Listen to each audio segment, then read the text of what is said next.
Welcome to the show. Welcome back. We are here on a Thursday night. Not our typical night, but we're here. We're live. Oh, and that's me not muting my computer. See, this is good work. Look, hey. We're gonna have hiccups. It's not gonna be smooth. It's good. It's gonna be a work in progress. Yeah, it's been 2 months since we last recorded a show, or 2 months since I recorded a show. I think it's been about 3 months, or maybe longer. I haven't really checked and gone back. It's been a while. It's been a while. Tucker is here, by the way. Yeah. Tucker is with us. If you're here live with us on youtube.com/Riot Squadcast, Tucker is here with us. He just had to go take a piss literally right before we're going to record the show. We told him we have 5 seconds. Yeah, time management, not his strong suit. He tends, I don't know if it's like just this weird biological tick that, like, we know we're going to start the show. We're like, all right, I got to the bathroom. I think 9 times out of 10, it happens. Could have been the pizza. Yeah. Oh, yeah. Thank you to Nestor. Yes, thank you, Nestor. It is much appreciated. For providing the pizza for us tonight. So that was much appreciated. And there's Ben. Let me see. Let me get you here. And then I'll go like this. Hold on. Wait. Let me see. Oh, there we go. There we go. Nice. Oh, my goodness. But Benjamin, welcome back to the studio. Welcome back to being face-to-face. Good to see you, man. I know, it is really good to see you. Ed walked up and I gave him a big hug. It was nice. Like literally, we haven't seen each other since we haven't done the show. I mean, that's terrible to say, you know. Well, we've been in communicado. Yes. Is that what you're saying? Yeah. Okay, we've been communicating. We've been making sure, Ben's good, Ben the family's good. Yeah. Just trying to make sure that he's all right, because, and again, I'm not speaking for Ben. Ben can talk to him for himself. But, yeah. We always get the question like, oh, what can we do? And we always tell them, like, hey, man, the well wishes are more than enough. But I appreciate, and Laura, my whole family, we appreciate everything, all the good thoughts, all the prayers, everything. It is appreciated. I know that it's working because my wife is still with us. I mean, every day is a gift. We're not promised tomorrow. And, that's kind of what I said when I stepped away from the show for a little bit, that we're not promised tomorrow and that I need to spend time with her. And since 2 weeks after I sent that, she's like, when are you guys going to do a show? I'm like, are you just like trying to get rid of me? Yeah, hey, like, man. Look, I'm not sure exactly what she was trying to do, but she's like, you should go do a show. She's like, I need at least 3 to 4 hours of you just away for a little bit, please. So, but no, it's been good spending time with her. And, I took the summer off of school and we hung out. We did some things.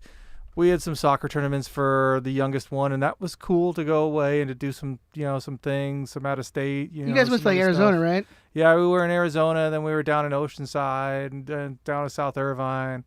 They did well. The only tournament that they didn't win was the one that she didn't play because she got hurt. See, she's the key to their success. Yeah, oh, my Lord. So, and welcome to the show, ladies and gentlemen. Jesus.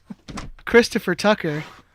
Let me get the regular view back. I gotta get sorry, Ben. You're off camera again. Yeah, I'm not nearly as pretty as Tucker, so it's all right. Look, Jesus. That's hard to say about anybody, really, right? But that is true. I mean, look at him. He's a sexy man. Specimen.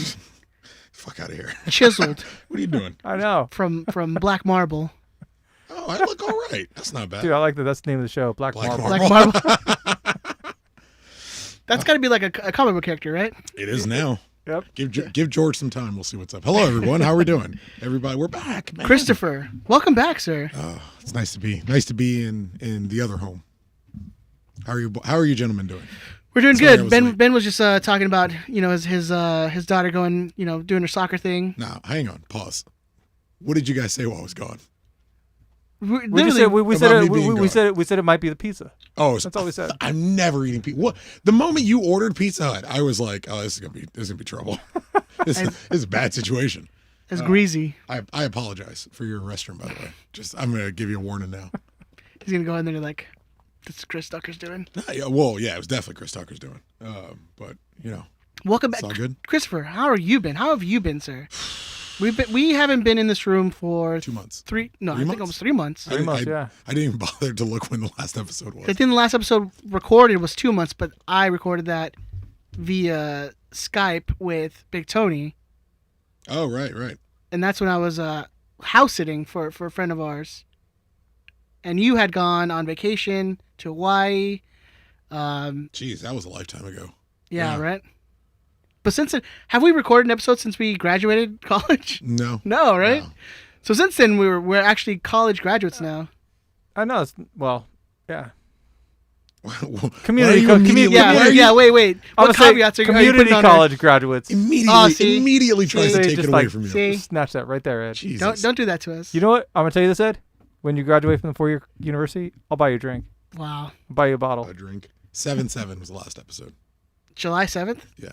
So just before my birthday. That is after you guys graduated. I thought we did do Did we do it? yeah, because we played the Oh, we did play the commencement Pomp ball. and Pump Circumstance. Circumstance. That's right. I'm fairly certain we were like, it's Macho Man's theme song.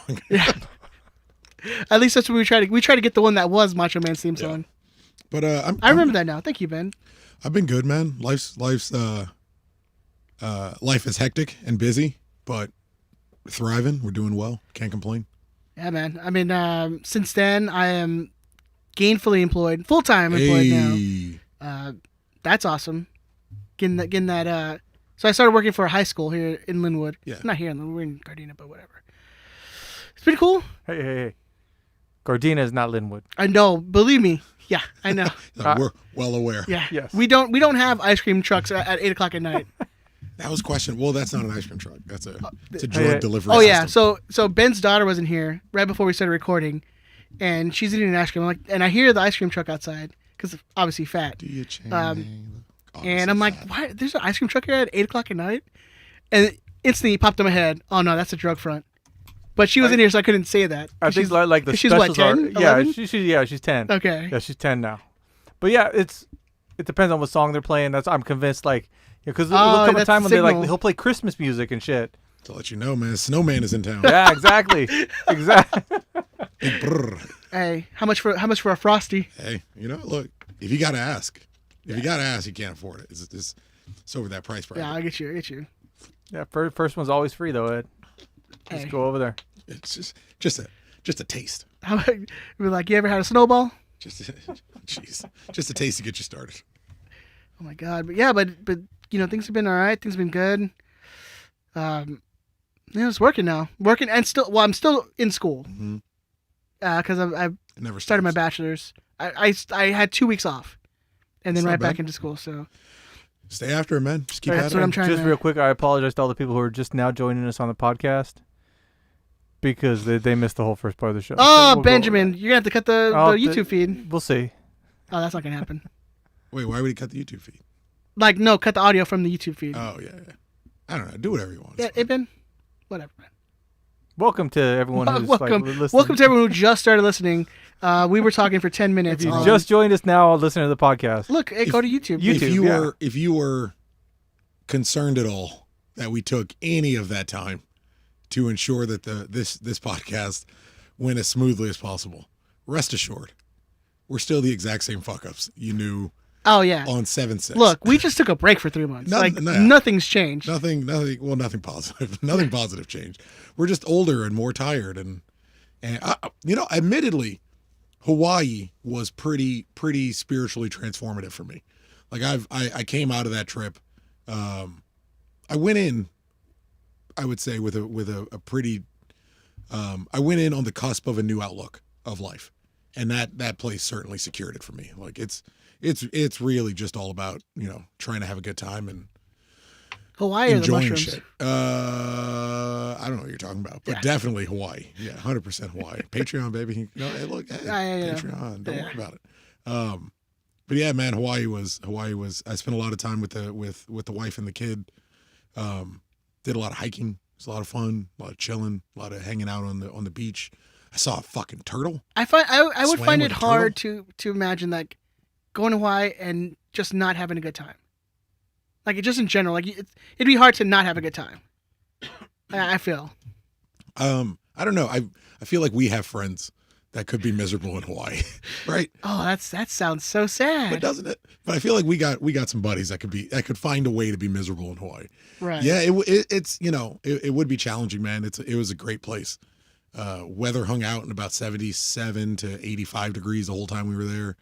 I discovered something called Pog Juice, which is incredible. I'll have Erica make you some. She makes some damn good Pog Juice. Like she came back and recreated it. What is it? I don't ask questions like that. I don't worry about you. Let me tell you this. And again, we genuinely, we're going to do at some point, we'll do a Patreon show and we'll get into let's say the finer details of my Hawaii excursion. I have resumes out soon. What are you doing? Really? Because the 220 other shows that's the past, Ed. Those days are done. Okay. It was or the countless posts you have on the internet. Yeah, but all that. I'm probably getting away from all that. I don't not that, but like just the internet. Dude. It's just awful. I mean, it's there. It's in the cloud already. But who cares? But you just got it. But you're talking about employers, especially for a guy like you who's trying to like get into like. Who's gonna dig into my really? You think someone's gonna? Well, I'll just delete the whole thing today. And it's gone. How about that? What the fuck? Well, then you're at a point where you're like. Where you're on an interview and the guy's like, so I pulled up your tweet from 2014. I was like, well, I deleted all my tweets and my Twitter. You're a psychopath. Like you got too much shit. You don't have enough shit. You have too much time. If you think you're important enough where you have to go back and clean your I'm history, not. You're the only one that said they're going to dig something up. I don't care. No, I mean like in general, like people would think they're like you're not that important. If I'm at a level where an employer would want to dig through my history, I already have enough money where I'm not going to work for them. Like I'm already like, I sit at home, hang out with the kid. It's that or a place that you I'll probably don't want to work at anyway. I already have. I want one.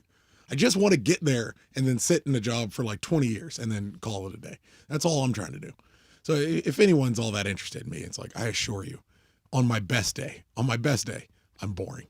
On my worst day, I'm annoying. So it's just, you're fine. Well, I mean, they've heard 200 plus episodes, so. Hey, man. You know, if I showed they up. They know we don't live exciting lives. I think by now. It's not, you know. My life's great. My life's, you know, I'll take it. Take all of it. It's awesome. Every aspect of my life, even the bad stuff, is great. That's why, you know, and you know, it's this whole experience, you know, it's been put things into perspective, right? Mm-hmm. Especially when you're faced with stuff. It's like, it's the last episode I was here for, or I would have been here for. Benny and I were going to record, and at the last minute, you know, the situation changed, and you know, we weren't able to record, and Ben had to go. That was gonna be interesting because it was just gonna be you and Ben for the first time ever. I feel like we've done one. No, the first LAFC game is just me and Ben. You didn't have someone in here? No, it's just me and Ben. Oh, okay. It's my favorite one, episode 74. Oh, like it's just me and thanks. Ben. Go listen to it. No, what? It's after the Zlatan game. Yeah. Like it's the first. I was so mad at you for not coming in that week, but it's. Yeah, why? What did he have to do that was so important that you would miss? I think I was after sick. the Zlatan game? I think I was sick. I think it was something. It was something big that would have kept you from it. It wasn't like, oh, I just can't make it, or like a family emergency, something major, but. Because what an episode to miss! Like, I would not miss that. Just because. Flippantly. Yeah. But it's what we were going to talk about. It was Ben and I were talking about it prior to recording that last episode that never happened. Like, you know, what we've been in you, I mean, obviously you predominantly, but in some way, all of us been going through the last couple weeks and few months. It's just it should put into. I would hope. Sorry, I'm just trying to like adjust and get comfortable. Hey man, you're getting used to being back. It's okay. Yeah. But I would hope it. Ben's just laughing at me. He's used to it. Yeah. I would hope it helps put into perspective like how insanely blessed you all are to have so little or whatever's going on in your life. I have no clue what's going on in your world. But you know, all things considered, and you try to keep it in perspective, like. Your day is not that bad. Even when days are bad, like your day's not, there's definitely somebody who's got some shit worse than you. And that doesn't dismiss what you got going on. But hopefully it helps you understand, you know, that guy you like doesn't talk to you. That shit don't matter. That dude don't matter. In the grand scheme of things, like you didn't get that promotion, but you got a job, so you're all right. Like I get being disappointed. I totally understand. I'm not saying don't be disappointed. I'm not saying don't have, you know, things affect your day and affect your direction and where you're going, but just, you know, keep in mind, man, there's a lot of people who got a lot of shit going on. And I hope, from the bottom of my heart, I hope everyone listening to this is not one of them. But Some of you are. I went to a tailgate for Lars a couple weeks ago, and I was talking to a Lars member, like someone everyone knows and would recognize, and a person's going through the shit. Like they're battling demons, man. They're battling like demons. And when they told me, I was like, I had no idea, zero clue. What couldn't have known was impossible for me to know. I have no idea what battle you're facing, man. But I'm here for you if I can help. But you're blissfully unaware of how many wars all the people around you are fighting, and just try to be aware of it, man. I'm telling you, Hawaii gave me a completely different perspective of life. Well, I think that's what, and I think this break was much needed. At least I'll speak for myself. Definitely. It's coming to the show, and it's great to come and talk to, two of my best friends for 3 hours on end, 4 hours, whatever. But it can be tedious, especially if you have stuff going on, like your schoolwork, your family life, your work, and all that stuff. It's like the one thing that could probably go is this 4-hour show that I do a week, where it's not that, in the grand scheme of things, that important in my timeline of things that I need to get done. I can't say, having been through the break, and you chime in whenever you want, man. I can say, having been through the break, though, it seems it's important to a lot of other people. Like I wouldn't call it necessary, because obviously it's not necessary, but it is it's a crucial part of some people's week. Oh, I mean, and I get that too. I mean, when I was driving for a living, I mean, I lived off podcasts. That's like, and you like, if there was one of your favorites that you didn't get that week or whatever, like you're like, it's a bit disappointing. Like in my heyday, can you imagine me if Tesdy was gone for like 3 months? Yeah, I would lose, or Smod, I would lose my mind. So I get it, and all the love that we've gotten, like you guys have no idea that's how tremendously it's good. It's a good feeling to have. It's it's always. I mean, how much that we've been touched. I mean, my wife and I mean everybody. When I put out that tweet and you guys we retweeted the message about taking a break and just the love that we got from everybody, from every pod, every Galaxy pod. I mean, so many people that everybody knows in this organization. I mean, when the LA Galaxy themselves liked and liked one of the posts that we put up, I mean, that was like, I showed that to my wife and to my girls, and everybody was touched, and I mean, just how much you never realize. I mean, we're 3 idiots sitting in here every week talking about a show. I mean, that literally like 3 idiots talking about babbling for 3 hours at a time. Yeah. And like something like this happened, it's just like, I don't know. It's the unifying factor of sports, and just how much this team it's a family. The fans are a family. Yeah, well, it's easy to throw out, the family and the love, and we're here for you. It's easy to do that when everything is cool. It gets harder when it's something difficult, and it's a process, and it's long, and it's it's not this. It's not firing off one thought and then backing off and acting like nothing's happening. It's I gotta stay with you. I gotta be in this fucking thing with you. It's and the people, man, I've seen it firsthand. I've seen it digitally in the social media world, and literally every single Galaxy game I go to, every single one, whether they're in Lars or the ACB, or whether it's Galaxy workers and executives, or whether it's just fans, Galaxy fans from around the stadium who listen to the show and have deep love for you and your family through the show and on account of the show, people you've probably never met, probably never will meet, who every single time I walk in that building, as recently as yesterday, man, stop me to let you know, to tell me to, press to you, we're thinking about him. We pray for him every night. We pray for his family every day. There's a lot of people with a lot of love for you, man. And they're eager to see you again, and they hope to see you around the building soon. But everyone understands, and everyone wants you, to do what you got to do and do it while you got to do it.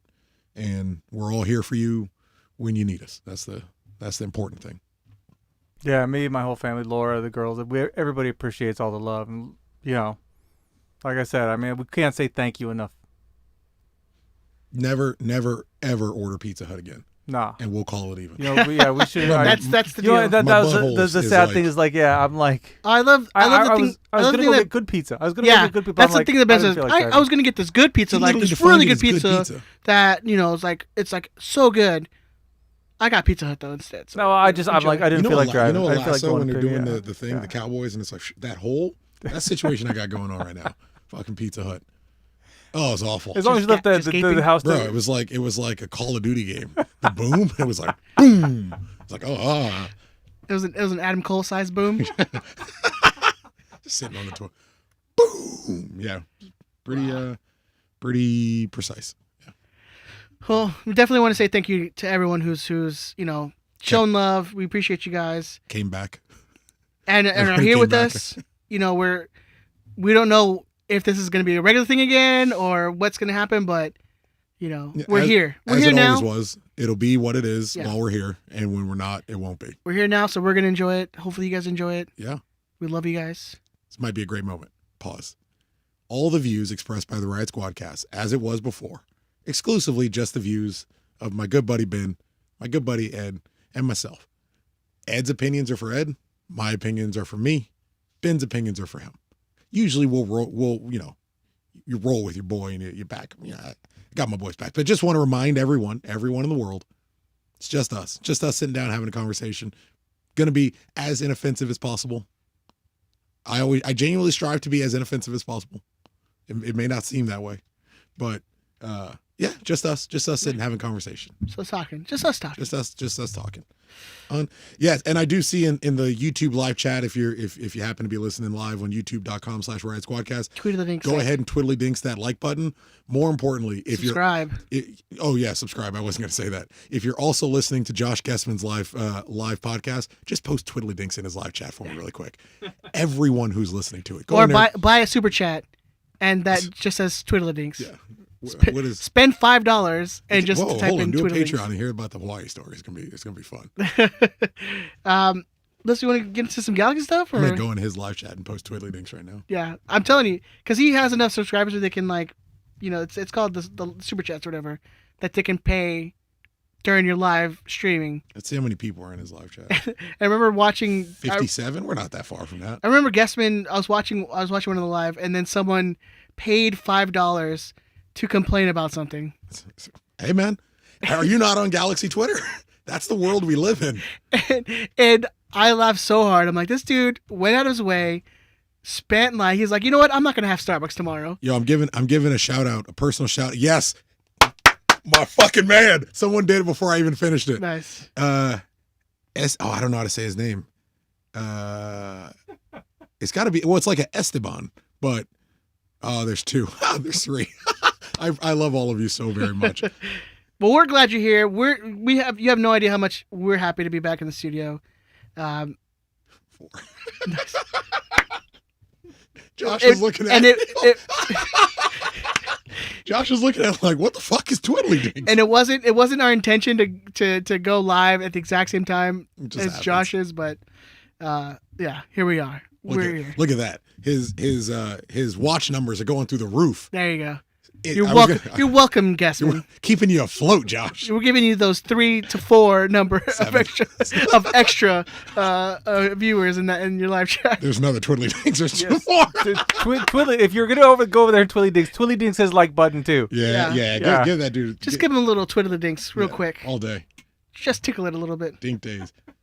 I gotta listen to this episode now. Tucker. Yes, sir. Sorry. Do you want to talk some Galaxy, man? Absolutely, best we can.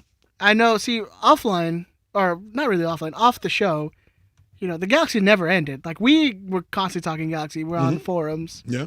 We're on the Discord. On the large Discord. I would confess. I'll be the first to confess. I paid less of attention to the Galaxy as we stopped doing the show. Daniel Montjoy. Did he pay the $5? $5 super chat. My boy. For Twiddly Dinks. And the next comment under it is just Twiddly Dinks. Just Twiddly Dinks your like button on behalf of Ben. And then yet another Twiddly Dinks coming through. That's what's up. Wow. Josh looks so confused. All right, let me close this shit, man. All right, sorry. Yeah. Sorry. Josh? The soundboard works, hopefully. Hopefully you guys hear that. Daniel, you're a fucking legend. Legend. Legend, sir. Friend of the show. Yes. Daniel Montjoy, well done. Yes. Let's talk some Galaxy, man. And I'll reiterate. I didn't realize how much I was paying attention to the Galaxy because I did the show. That made me happy. Right? Yeah. Well, it helps. Yes. It Because you have to, contrary to belief, we actually do watch the games and pay attention and do stuff for the show. Mm-hmm. No matter how rinky-dink the operation may seem. But you do it less. Yes. You're less. Well, it's not even less. You're less diligent about it. Yes. Like, That's better. If the game is on Saturday, and we were recording on Tuesday or Wednesday, I would usually go through stats on Monday.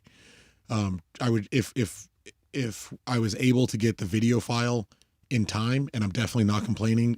St. Michael, you do an amazing job. I appreciate you. If I got the video file in time, I would try to watch it on Sunday, go through the stats on Monday, and then either do my prep work Monday night or Tuesday before we recorded it, something like that. As you say, the break happened during a particularly beneficial time. Yeah. I think in all of our lives, we were all in need of probably distancing ourselves from the time commitment of the show. So I followed along, but it was less of like the narrative story that I usually have in Galaxy seasons. Sorry, I'm breaking. Please. So from Esteban says there's a code word game they're playing. So Josh confirmed Tweedledinks is not it. All right. So maybe he thinks that all these people were like guessing this is what the word is. Okay. So No, let's not. Let's not hijack his show again. No, we're not going to. For everyone, I don't understand the code word thing. Josh? Whenever Josh? it's like probably like a game. But do you put for a prize or something? Somebody explain to me whether you put it in is it like it's the code word game? Is it live during the show or is it just every week? Because I'll be honest with you, I don't have time. I don't listen. I listen to zero. I listened to my right now. first podcast this week. I listened to a podcast, any podcast that like in my feed for the first time this week in 6 months. Yeah, my prep work was actually listening to Josh's show on Monday. Really? That was like the prep work I did. I don't listen to. It sucks, man. I just don't have time right now. Larry Morgan just texted Josh Tweedledinks. I'm sure that's not true, but I would hope that's true. Can we title this episode Tweedledinks too? Yeah. Maybe we could title it Corner of the Galaxy Tweedledinks to get that like extra little bump. There you go, Adam. We'll just name the show after Daniel Montjoy. Sold. You write that down, Ben. Write that on the board somewhere. Yeah, I kept The Legend of Mountjoy. The Legend of Montjoy. Well done. Done. Yeah, I paid attention, just not as precisely as I usually do. And I gotta admit, it was pretty nice. Yeah. I gotta admit, I probably paid more attention to the Galaxy too. You were on it, which is good because I'm making time to watch Galaxy games right now. Which is more painful to watch than the first team.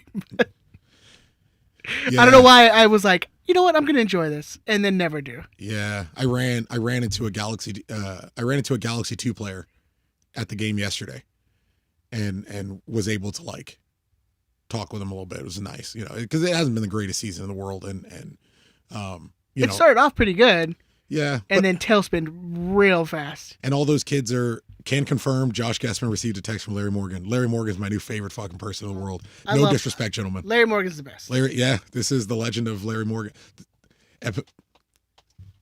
Run with me. The title of the episode: The Legend of Montjoy. Is it colon? The Legend of Montjoy, colon. I don't know. I want like Larry Morgan betrays Josh or something like that. The day Larry Morgan joined the Riot Squadcast. Larry Morgan is Riot Squadcast. Yeah, yes, done. George, Larry Morgan is Squadcast or something. Yeah. I don't know. You're more creative than me. You figured it out. You got it, George. By the way, that picture of George drew of our return. Beautiful.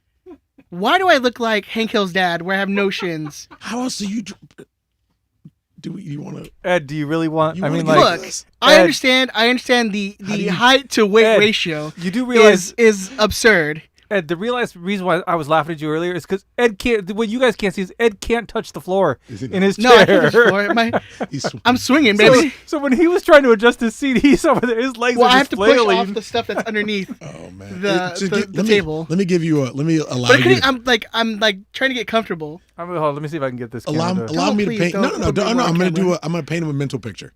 If you can close your eyes. If you're driving, don't do it. If you can close your eyes, imagine. And Ed, I say this with love. Number one. Oh, so this is gonna be like this is gonna hurt a lot. Understand. This is gonna hurt a lot. Understand. I might get my feelings hurt, but that's okay. Understand. If it's for the entertainment of the show, I'll allow I'm just trying to be as precise as possible. Okay. That's all I'm saying. Imagine like a fourth grade child was sitting at a bar, ordering a drink, and they're waiting for like a bourbon to come. And in doing so, they're just swinging their legs back and forth on the chair because they're still having a good time. You want a fun fact? I swing my legs pretty much the whole show. Why wouldn't you? Yeah. I would do it. I haven't been able to do it since I was like 6. I'd do it. Damien's going through a growth spurt, by the way. Just a heads up. Just a warning. He is the epitome of a growth spurt. Like when is he not going through a growth spurt? My son's birthday is on Saturday, ladies and gentlemen. That's amazing. Kept that kid You do alive anything 3 or what? years. Little party at the dog park by the house. You should come by 3:00. It's just nothing. It's like running around. I'm just like a best friend. Don't get an invite till 2 days before. Bro, and it was like hey, come if you want to. If you want. I mean that was like that wasn't even a real invite. That was like hey, I got to tell this guy something. Couple things. That's because you put me in a corner. And now I got to like say something to you. He's texting Erica. Shit, Ed's coming. Couple things. You didn't even get an invite, and now you can't come. You're banned. Now you're banned.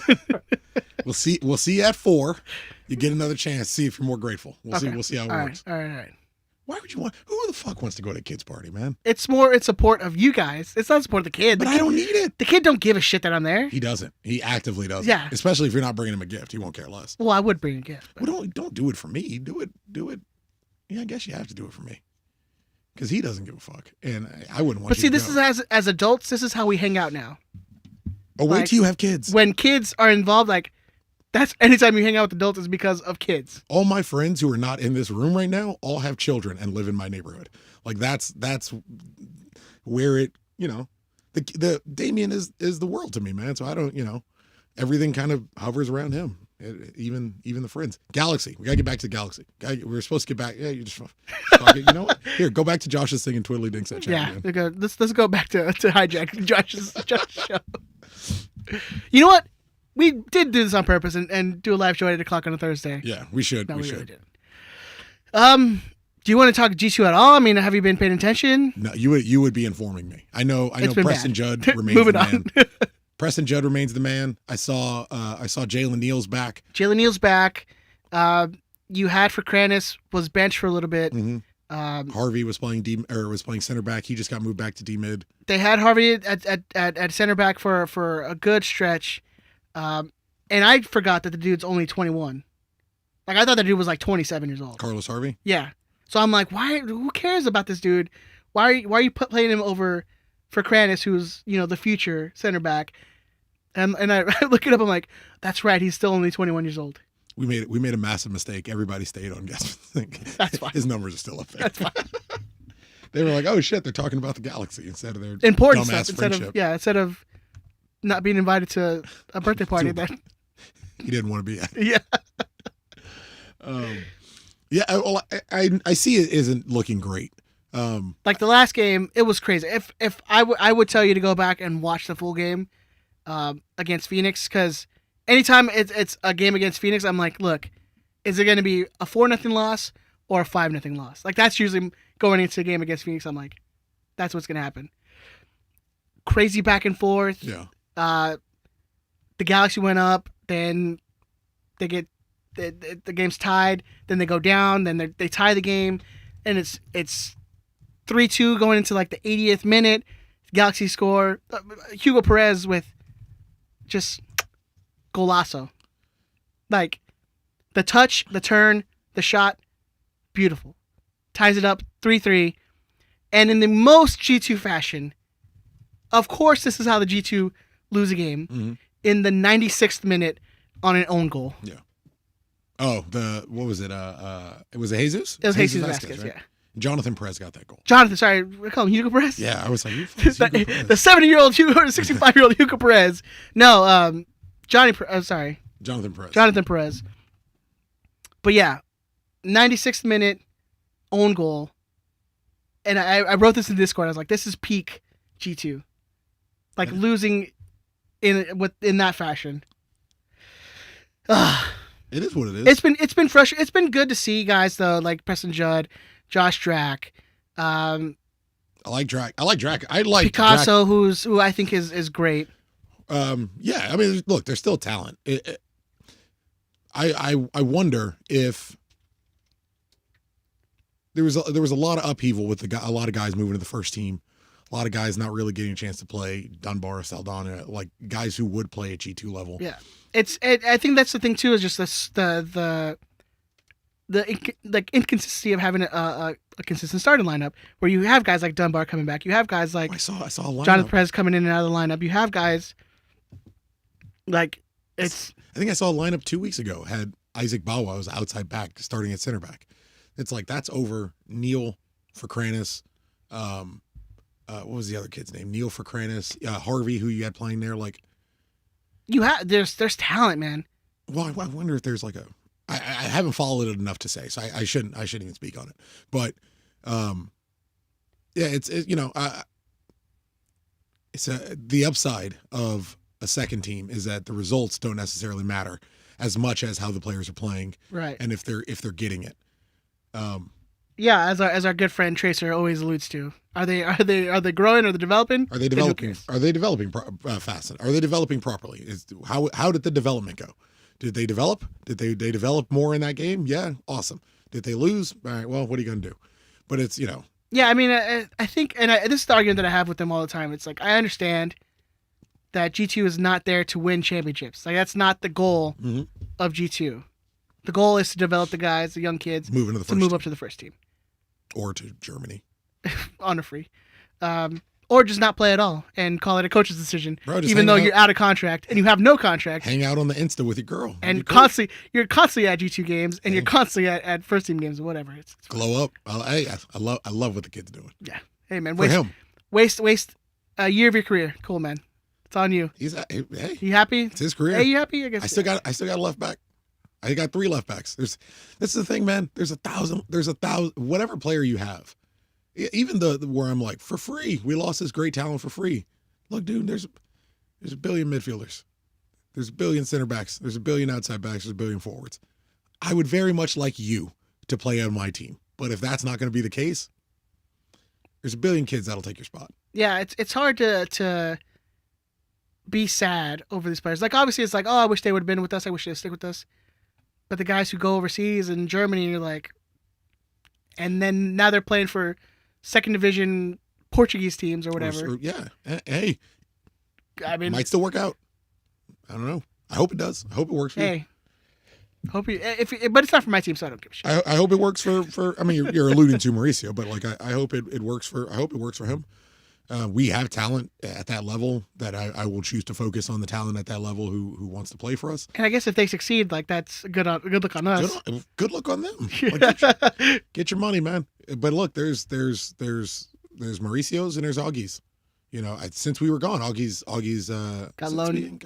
Got loaned to San Diego, seemingly doing very well.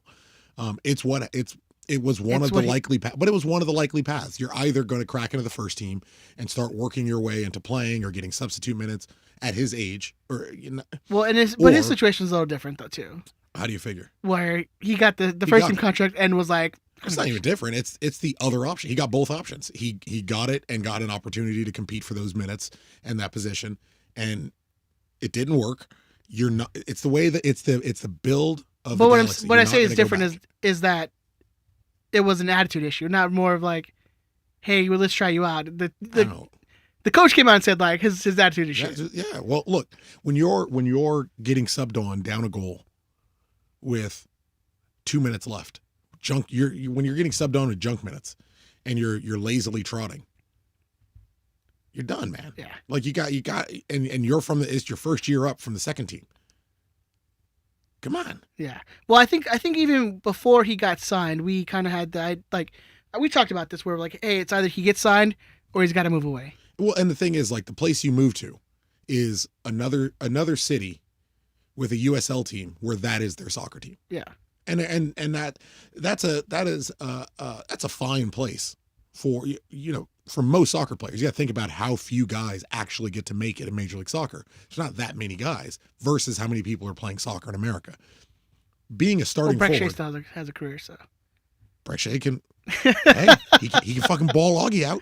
Like, that's probably, you know what? And that's sad. he can ball Augie the fuck out. But Yeah. it's factual. Like, it doesn't matter whether you like him personally or whether you I very much liked the way Augie played at G2 level when he had something to fight for. Yeah. It's tough when you get the thing. It's tough seeing someone that you're rooting for when he gets the thing that you were rooting for. And then, I don't need you to bang in a bunch of goals or score 5 and 6 or score 7 and 10 or anything crazy. But you should be running as if you are aware of the fact that you just moved up from the second team to at least the biggest brand in the country, who historically packs their team with stars on the front end at the attacking areas. You should know when you get on the field, you need to bust your ass. The one thing you got to give Ethan Zubak, whether you like him or not, whether you think he's the most talented or not, or whether he's your cup of tea, the kid runs and runs and runs until he can't. Like, he understands what he needs to do to not get loaned to San Diego. Augie didn't appear to understand what he needed to do to not get loaned to San Diego. You want to give Dunbar something? You want to say what you will, man. I tweeted this out when we were on break. I've been around for Ariel Lassiter and Israel Cisse and Jack McBean and Jose Villarreal. I've seen these kids come and go. No one on the attacking end has staying power like Ethan Zubak. The kid figures out a way to do what is necessary to keep in the job. I think Jack McBean was that type too, but he got that, like, he got those bad injuries and that was kind of it. Well, then you ain't that tight. The thing they need the most is availability. Like, that's for a coach. A coach needs you to be available. Needs you to. No disrespect to the guy. It's the Chicharito issue. Like, it doesn't matter how good you are if you don't see the field. If you're injured all the time. Yeah. And it's a game. Like, it's where Hawaii has helped me drastically is an understanding that, like, look, at the end of the day, we're all super passionate about a children's game. And there's nothing wrong with being super passionate about a children's game, but it's a fucking children's game. My son plays it decently well for his age, but it's a child's game. For those guys, and I think for Augie, and I feel like I can definitely relate. Recently, you and I were talking about this with weight loss. It's easy when you have a goal to strive for that goal, to fight for that goal. Once you get that goal, sometimes it can be really hard to create a new motivating force to keep you going. And I wonder if that's part of what happened with Augie.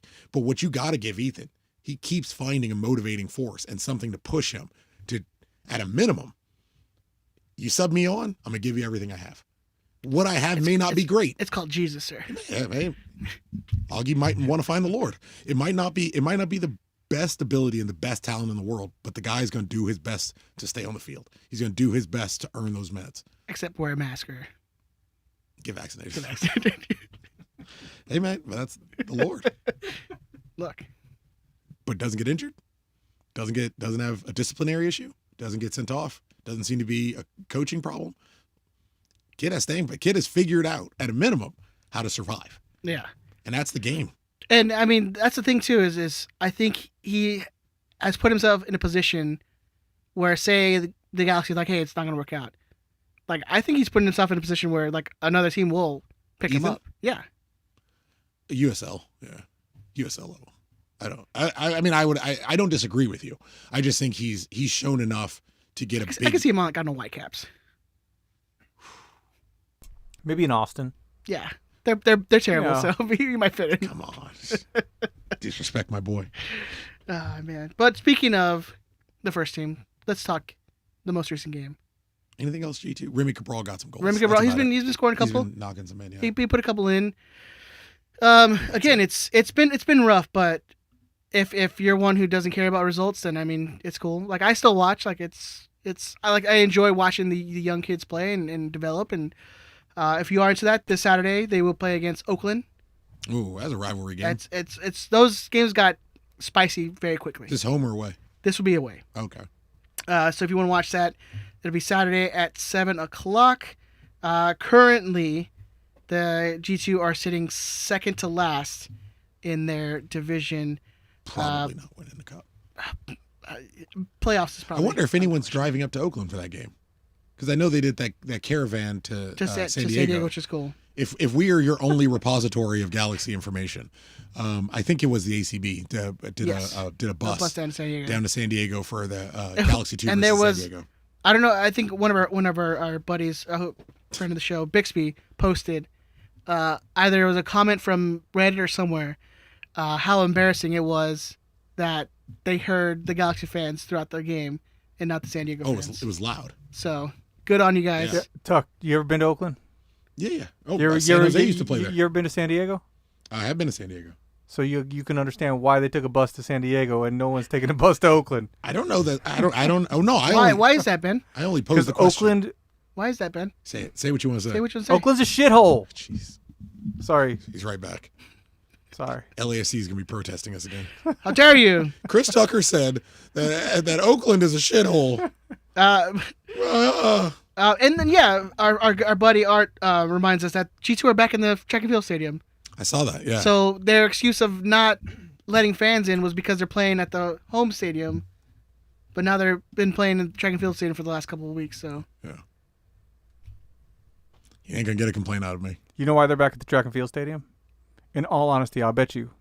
they're probably doing some event at the they had rented out the track and field stadium to the San Diego rugby team because San Diego would not let the rugby team play in San Diego.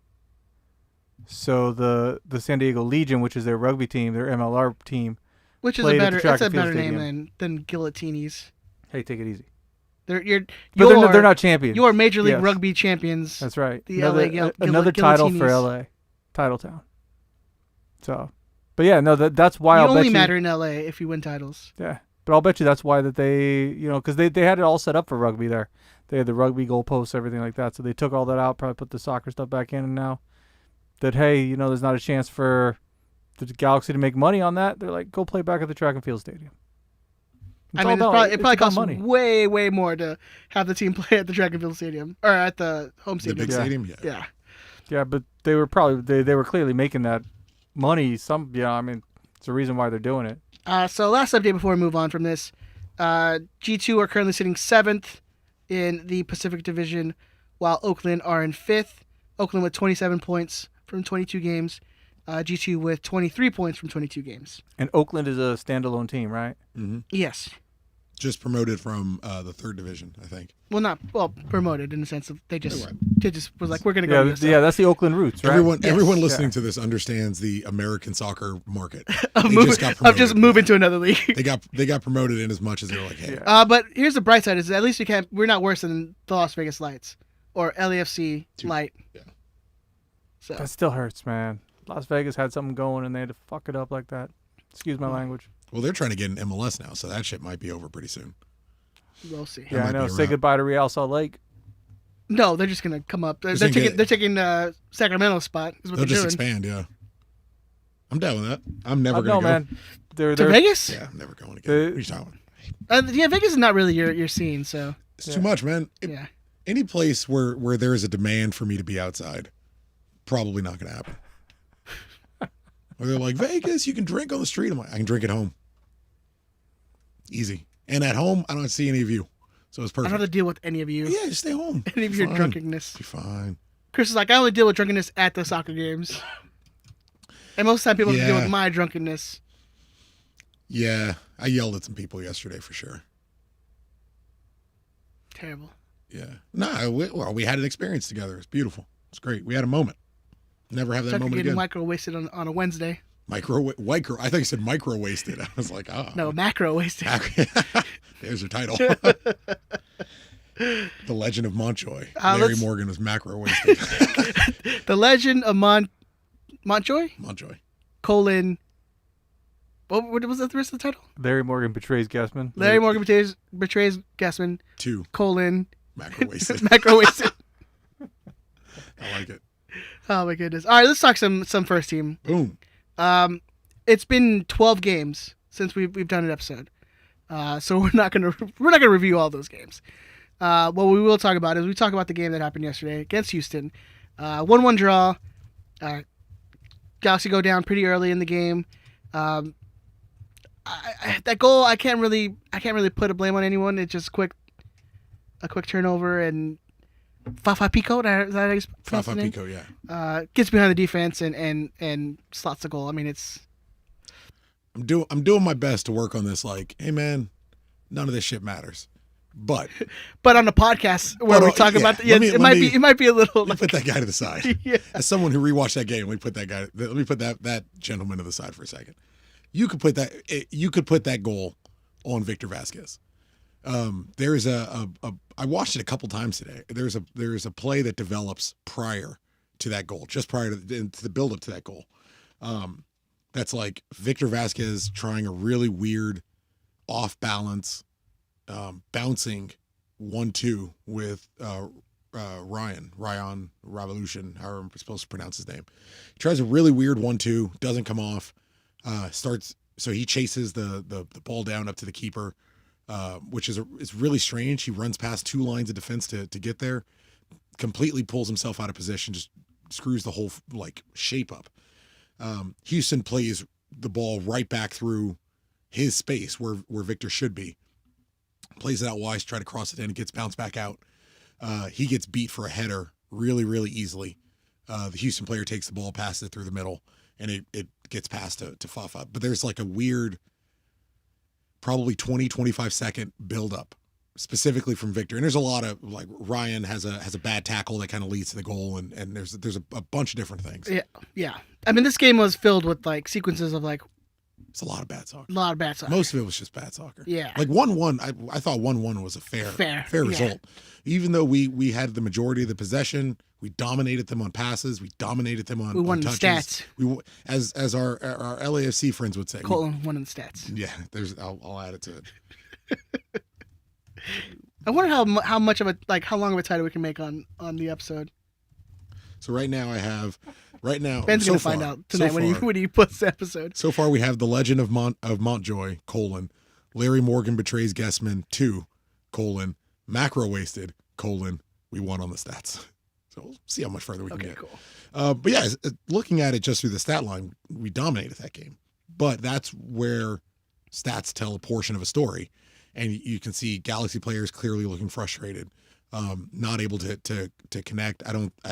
Even though he got a goal out of it, I don't think chemistry-wise Chicharito was very in with the team. We're as close as we've been to a full fit, ready to go starting 11, but we didn't play anything kind of near to it. It's like both 4-3-3s left a lot of open space for both of the teams to play in, and then in around the 25th minute we convert to a 4-4-2 and like. Well, I think what Houston did well was clog up that middle. Mm-hmm.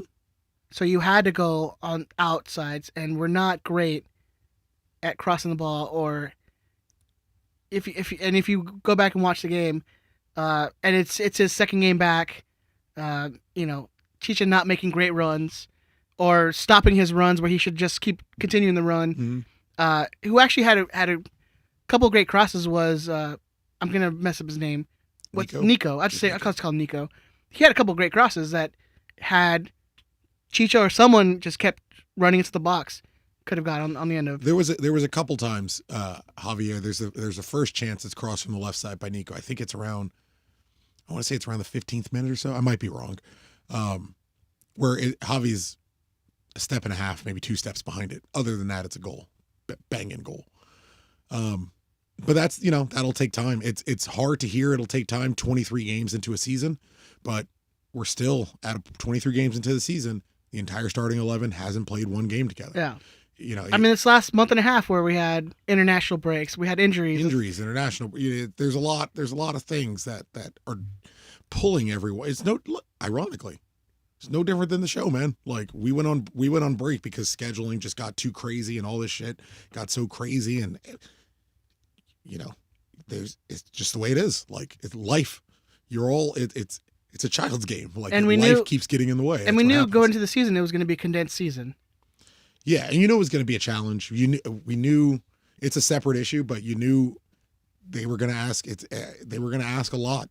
They were going to ask a lot of Javier Hernandez's legs at this stage of his career. We've been banging on about it for well over a year now, and it's going to continue to prove true until Dejan gets up to speed and is playing regularly and is going to start competing for minutes, and more importantly, they're subbing Javier off. It's not just a matter of physically getting him a body up there and physically getting him help. He hasn't played 3,300 minutes. If he's ever done it, he hasn't done it in a very, very, very long time. You can't have him play all those minutes without having him miss half your damn season in the middle of your season. I was actually kind of sad where like he came back and Dejan got put on the bench. I'm like, Look, man, you know who you support. but I was expecting them to go with the second forward. No, you know who you support. Everybody's got a boss. Everyone has a boss. And Well, I wasn't with saying no not to play disrespect. Chicha. I was saying like I was hoping Go to the two. they were going to go to the two up top. Like Yeah. that's what I was hoping they were going to do. To that, I'll say. Because you actually like, we got a second striker who Watch- like looks like they can play as a second striker. I put the file in the drive. Just open the file 28th, 30th minute. They're in a perfectly formatted flat 4-4-2. It's going to happen. That's going to happen. They had Cabral, or sorry, it wasn't Cabral. They had Grancier on one side, and they had probably the kid's worst game in a long time. And they had Efrain out. I forgot he was playing Rough. for 30 minutes. Rough. Efrain on the right side. Speaking of rough, and you might want to explain that. Nah. Speaking of Efrain on one side, Colin Grancier rough. on the other side, Jonah in the middle, and Ryan as the D mid. not like my colon is rough, just Wow, you kept going. But then we had pushed Victor up. maybe a and little bit. Push Victor up and had Chicharito up, and so we're working there, and there's no, for me, we played much better after we moved to 4-4-2 than that 4-3-3. Yeah. So I think we're moving to a point where those two eventually get to play together. Yeah, I mean, I hope that's the outcome, because you saw with the goal, like that pass from Dejan. Whew. It's getting there. Whew. It's getting And there. great on Chicha getting that header on there. Yeah. He had that chance late in the game. I think it was like 88th minute or something. He's just a little in front of it. Who crossed it? I think Ryan crosses it. And he's in the box alone. Perfect Chicharito. It's the chance you would want for him. He just goes high and wide. And it doesn't really stand a chance. But it's going to take time, man, but they're going to. It's hard to say. They're going to get their chemistry. It's still a team. Three-quarters of the way into the season. We're 10 games left, and it's still the talking point is this team getting together and finally Gelling. playing and gelling together. Like it's. And look, I mean, I've said this multiple times throughout the year. I'm like, this is a year that I'm giving Greg Vanney a kind of. It's off. It's an off year. Yeah, I'm like whatever we accomplish during this year is just extra. Like as long as we seem like we're going in a positive direction, everything else is extra. Hold on one second. Someone asked me what flag I was wearing at the Galaxy game yesterday. Go ahead and pull. Ed, we explain to the people which flag I'm wearing, my good friend. So Mr. Christopher Tucker is celebrating his Belizean heritage because it was Central American night on Wednesday. So to celebrate, my man is rocking his Belize flag. Up the Belize Defense Force, by the way. Yeah, man. Which is our favorite team. Our favorite team of the, I don't even know the name of the league. Let's say Belize The Premier League. BPL. Yeah. I'm assuming it's that. Premier League of Belize. You're close. Oh, hey. Yeah. Wasn't that far off, all They right. call it, yeah. It was a merger between the old Super League of Belize and the Belize Premier Football League. So Okay. yeah, I'm gonna give you. There you go. that. All right. Yeah, I'll take that win. Yeah, so overall, I mean, it was not a good night. I don't think anyone had a good game. Like I can't think of anyone who really had a solid Not game. that I would. Not a complete game. I would call good. No, not really. I would say it's probably some of the worst of some people's games that they've had all season. I thought Sasha was very tenacious off the bench and was giving But that's them- Sasha. But that's what you would come to expect. Yeah. On their own individually, I didn't see much of anything from any one player that would make me feel that I'd be too thrilled about. Definitely some worse performances, but yeah, and I have to think. I'm not gonna make excuses, but these games are like every 3 days. Like these guys gotta be tired.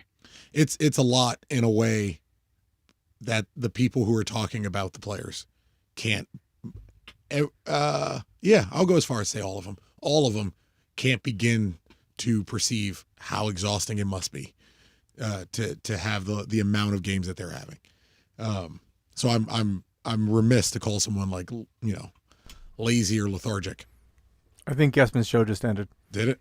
Why? Yeah, we just got six more people. Yeah. Hey, let's go. Well, hey, you know what? If you're listening, tweet a links that share button and that like button All day. because we'd really appreciate it. And if you are joining us from Guessman's show, welcome to the worst show that you're going to listen to this night. But welcome. We appreciate you guys coming over here. Can't believe people think we're pompous. We're constantly like This show sucks. This is awful. This What's show wrong with is you? the worst. I wouldn't listen to this. Oh man. Yeah. It was just. I mean, I don't know what it is about us and playing last place teams where we look absolute dog shit. We play down in a big way. We play down. Yeah, because you even had like the games against like Seattle's where you lose comprehensively, or not even comprehensively. You lose, but you still look like you. And in stretches, you're in the game. You weren't getting a Kansas City that you lose like 3-0 or 3-1, whatever we lost him. You still looked like a good team. Well, but this you just look bad. It was bad. It was just a bad day. It was a bad day. It's a bad day of soccer. But Houston was bad. We were bad. It was all. It was a bad omen when Bond went down. With that groin injury, which I say is minor, so it's I probably wouldn't play him. You just don't risk it. Yeah, you don't. Why risk it? And you go being on the cusp of the playoffs. Every player is why risk it, because the last thing you need is Bond going. Yeah, I can go, and then he stretches the wrong way, or he's Ricketts and he hits a fucking post, and now you got Klinsmann for the playoffs. So whatever hope you had at some miracle MLS Cup run, with all due respect to the kid, whatever hope you had for a miracle MLS Cup run, your starting goalkeeper has been playing in USL this year. So I feel like this is the least. You just don't want to be. I feel like this is the least amount of goals that Klinsmann has let in, though. As one, yeah. Does he not have a clean sheet? He might have a clean sheet, though. You gotta look. He might have a clean sheet. He does have one clean sheet. Okay, good.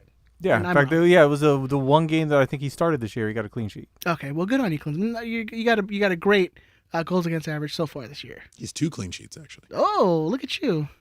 So I'm sure he has a better goals against average than Bond, who's like one of the worst in the league. Yeah, that's not hard to. That's not hard to. Carlos on the chat says he does not have a clean sheet, but we just confirmed that he does. I'm pretty sure he does. Let me check Major League Soccer stats. I think Carlos just contradicted himself. Oh, he does. Sorry, I read that wrong. He does have a clean sheet. I'm sorry. Welcome back, everybody. Welcome back to the show. Completely stopped the show to read someone who's not on the show's chat reads it wrong, and then calls him out like you dummy. This guy's literally. I apologize. We're just gonna move forward. We're gonna be all right. Yeah. Now you got other people correcting this guy for something. Go at him. Attack him. Go, my pretty. Get him. Yeah. So 1-1. It's on, like you said, it's a fair result. To be honest, fair on the night. Yeah. There's nothing wrong with saying you want more, but no, more wasn't deserved. I mean, you had that shot in the first half from Jonathan that should have at least been on frame. Yeah. That was wide. You just had all around, like, I mean, Grandsir was okay. He was frustrated when he came off. He looked. Efrain was terrible. Vasquez was bad. Yeah. The simple passes, like the 5-yard passes, were terrible. Well, that's the thing. Like that 1-2 that Vasquez does earlier, that gives it doesn't need to be played that fast. It really, and it's not coming down on them or anything like that. But watching it didn't need to be that fancy. Like, I get that you're good, and Vasquez had some great touches in the game, where the ball's coming at him and defenders coming at him at the same time. He gets that tiny little dink, dink to just knock it out of the way. Where if Messi does it, it's going to be on Sky Sports and raving over it. Someone puts a techno beat over it and like shows like 3 times.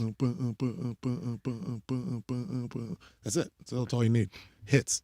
Oh yeah. Hit maker. solid gold record. Solid gold, baby. It's like 7 people getting a good laugh at that joke. No one understands that You joke. don't think? I think that's just me and you. Really? Yeah, I'm pretty sure that's just me and you joke. All right. But yeah, he's very talented, very smart player, but was forcing things on a day where everyone was kind of forcing things. Yeah. Where again, remiss to use the phrase lazy, but for lack of a better phrase, like a lot of what would be considered lazy defensive plays, sticking your plantar foot and then just stretching a leg out rather than running to try to yeah, I wouldn't even call it down. lazy. I would just call it just a lack of, not effort, but a lack of just energy. Like it just seemed like it seemed low energy. It seemed like people lethargic. Yeah. Yeah, it was not just bad decision making. It wasn't riveting. It wasn't like I'll take, you see today. What was it? Celtic played. Who did Celtic play? Celtic played. I didn't watch anything. Celtic played someone crazy. I was at work. Real Chris. Betis. Oh shit, this guy. They played Real. I don't watch games. I see the highlights popping up on my phone, but it was like Celtics up 2-0. Betis came back 2-2. Betis ends up winning 4-2. Like that might be a game Celtic played poorly, even though they got a couple goals. But as a fan, you can watch it and go, "That's exciting. That's riveting." It just wasn't that. It was poor soccer. It was poor scoring chances by both teams. Looks confusing. Looks disjointed. It looked like it was a preseason game or the first 3 games of the season, where each team is learning not only their opponent but they're learning themselves. Yeah. And you move on, dust yourself off, and keep on going. All right, we're going to get into our Big Tony email. First one in 12 games, in 3 months. Big Tony, thank you so much for the email. Prognostication. First time we've done that in a while. Love it. Oh, yeah. Having been gone for 12 games, there's so much to update everyone on. Or is there? The last Squadcast episode saw Chris leading with 17 points. Gang, gang. Ben in second with 12, and Ed last with 10. Well, heading into the Houston game, Chris was still on top of the table, but Ed was able to snag second from Ben. Let's go. Thanks to strong predictions for the July 7th Dallas game and the July 21st RSL game, with a 4-pointer and a 3-pointer respectively. So during that span of 12 games, Chris was able to grab 7 points, Ed grabbed 11, and Ben grabbed 4, meaning Chris was only 3 points clear of Ed, and Ben was sitting in a distant third at 16 points. So what happened at the Houston game? Well, I was so busy with work, I forgot to harass them with predictions. So by the rules of the game, they each predicted a 0-0 draw, which means each grabs a point with no change in that order. Chris is leading with 25 points. I am in second with 22, and Ben with 17 points. On to the listener predictions. Okay, there's way too much to go over. Just about every week with the prediction link, I've sent out a link. Just about every week with the prediction link, I've sent out a link to the standings. I don't know if you've been watching them, but I have, and it has been fun to watch. I've wanted to talk smack for a while. Boy, did I miss this. So here we go. Jeez. It's a long email, by the way. Go for it, man. It's a long email. Well, in his defense, I love it. He wrote 2 or 3 when we thought we were going to record, yeah. and we were, So let him have his time. This is all prior to the Houston game. While Jose Salgado still leads with 30 points, he didn't score anything in the last 6 games. In fact, in the time we have been gone, he has only logged 6 points. But before you start scoffing at him, let's talk about some of the other leaders. Old school Riot Squatter Shark Boy. Did I say squatter? Squatter? Old school Riot Squatter Shark Boy was only able to put up 3 points in those 12 games. In fact, he went from being just 4 points off the lead to 10 points off the lead. Just throwing away all of those hard-earned points from early in the season. Good job, Adam. Miss you. There are also others. Luis Vela was so close to passing Jose, closing to within 1 point back after match day 12, but now he's sitting 4 points behind, probably because he didn't enter a prediction for 4 games. Come on, you don't want Jose to win? You could be leading. Oh well, it's just free booze, right? But I digress. Heading into the Houston game, Jose was tops at 30. Ron L. clawed his way up to the table to sit 2 points down at 28 in second, while Jason L. and Luis are tied for third with 26. Then the big surprise. Our boy Danny Munker Torres is tied for fourth with Sneaks at 25 points. Let's go. Danny, of course, bragged to me at the beginning of the 2019 season how he was going to crush everyone and win the booze easily. Well, as I look back at the points for that season, Danny finished with 9, and he did later admit that he sucked at the prediction game. But you're doing much better this year, Danny. Keep your head up and stop forgetting to enter your predictions. He skipped 4 games on this season. That will doom you. Yes. That will doom you quickly. Well, as you see. So what happened with Houston? Did we see any movement at the top of the table? Nope. On Wednesday, we had 44 participants and 42 listeners predicted a win. It's Houston. They are 12th in the West. They are 15 points behind the Galaxy. It should be an easy win, right? Right? Meh. I feel like that's like the Star Wars meme. Like, it should be easy win, right? Right? Well, I think we all know it was a draw, and only one listener predicted a draw, and Ramses was the one to predict a 1-0 loss. Boy, was he close. Anyways, who is the one that with the working crystal ball? That would be Noah Thomas, who predicted a 2-2 draw with goals by Alvarez and Chicha. So he grabs 2 points and moves up into a tie for 7th at 22 points. With I might 6 just other start wearing this. Like as it like a bib. It's pretty dope. Well, I want to do a cape like Lando Calrissian. You got a cape guy, Ben? You know he's got a cape guy. He'd be my guy. You know he's got a cape guy. Ben's my guy. He has all the guys. We did have one other gambler in Roy Thompson who predicted a Steris own goal. Well, that didn't happen, so -1 points for the game. But on the plus side, his Gmail now can accept emails again. All right. You've been emailing him, Tony? He's shaming Probably him for bounced back a lot. Yeah. Looking forward, on Saturday, the G's travel to Minnesota to take on the Loons. The G's now have 38 points on the season and sit 4th in the West. They are 5 points behind 3rd place Colorado and 4 points ahead of 5th place Portland. So no matter what happens this weekend, the G's will still be 4th in the West. Last time the G's faced the Birds, they came away with a 1-0 win on a Cabral goal. That was 6 games ago. Since then, the G's have drawn 3 and lost 2. In that same time frame, the Loons have drawn 2, won 1, and lost 2, in that order. Their last loss was a drubbing at Kansas City where they lost 4-0. The Loons currently sit in 8th place in the West, just outside the playoff berth. They are 7 points behind the G's and have a -5 goal differential. So on paper, this should be a win for the G's, but we've seen what happens when the G's face teams that are much lower on the table. So with 10 games left in the season, will we start to see the G's make a serious playoff push and play with some real intensity, or will they be too tired from playing on Wednesday? Christopher Tucker. Yeah. We don't have much time because I'm trying to get out of here a little earlier because I do want to go to the listener questions or the lightning round. Yeah. I want to spend much time on that. Let's get your predictions. G's have... Oh, and this is a stat. I looked it up. The Minnesota has never beat the Galaxy. Time for everything. Time for everything, right? They have... Where did I put the stat? Where did I put it? They have played 8 times. Galaxy have won 6 and drawn 2. And no wins for Minnesota. It's not bad. I don't know. I think we'll do pretty all right. We're not outstanding. And Minnesota can get hot and kind of hit you pretty hard. But they are also not outstanding. But they're also not outstanding. But we play down to teams who are not outstanding. We're away, and we're on short notice. And it's a long flight to Minnesota. It's a decent flight. Will the Galaxy be cold in Minnesota? Cold we got to open with Lil Yachty. Ben, play Cold Like Minnesota by Lil Yachty. We're past those days, man. We get copyright strikes, right? Trouble? All right, never mind. I'm not trying to give this guy a hard time. I don't think we'll be amazing. I don't. It's tough. We're in flux, man. We're really in flux right now. We have 2 forwards. You assume Chicharito's going to start, but it's short notice. You give him a rest. He came up in the second or the first half. It looked like he might have gone down with an injury again, but then came back in the second half. They're turf, right? No, I think they're grass. They're grass? Yeah. So,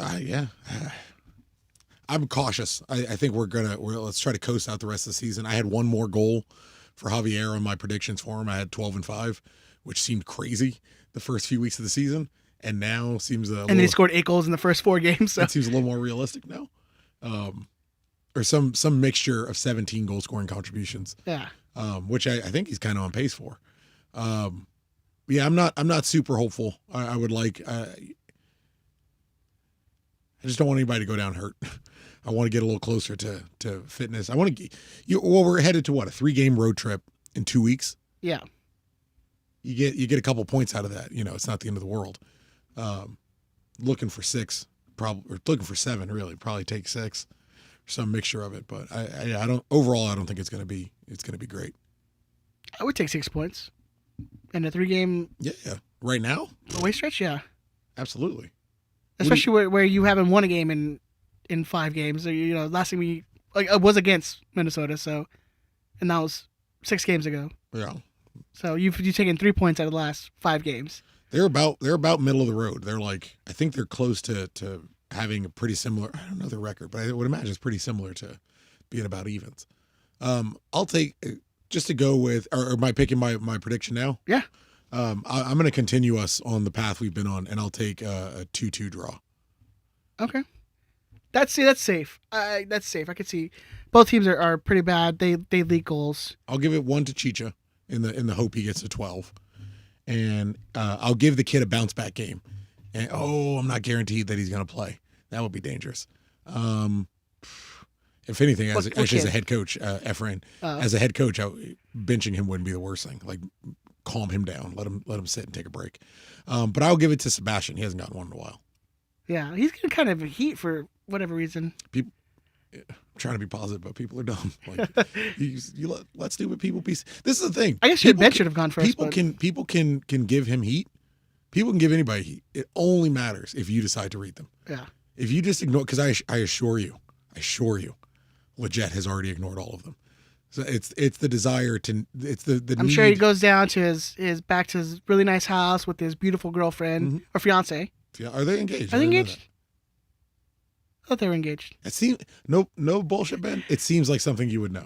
He's like Becky. You mean his Twitter account Becky G #1 is not like? Well, he's not allowed to follow her. First of all, Becky G #1 was taken, so I'm like Becky G number 17 or something. I bet Ben would be the one who's like my Twitter name is Becky G69. I think they're still just dating. It's Becky G. It's Becky G fan 17 with 17 hearts. Yeah. So weird. Colon Becky G. Super fan. Well, apparently Larry Morgan sent him twiddly winks instead of twiddly digs. He's fine. He's out. He's out. Colon Larry Morgan's out.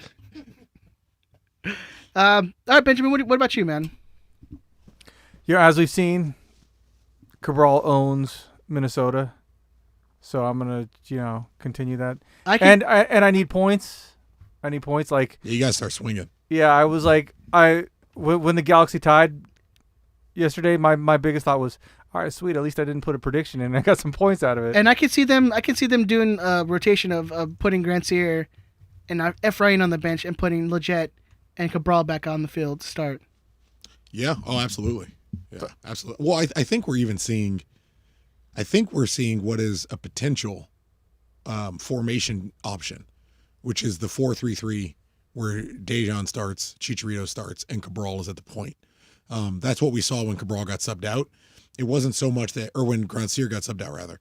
It wasn't so much that Cabral moved to a left wing position. He moved to the left side of a 3-man trident. You had Dejan, Chicharito, and Cabral all up top. And you look at that and you're like, all right, that I could see that work, because Dejan does drift wide right a lot. Chicharito obviously is going to exist through the middle, and Cabral has more of a free role where you'll see him drift really, really wide right.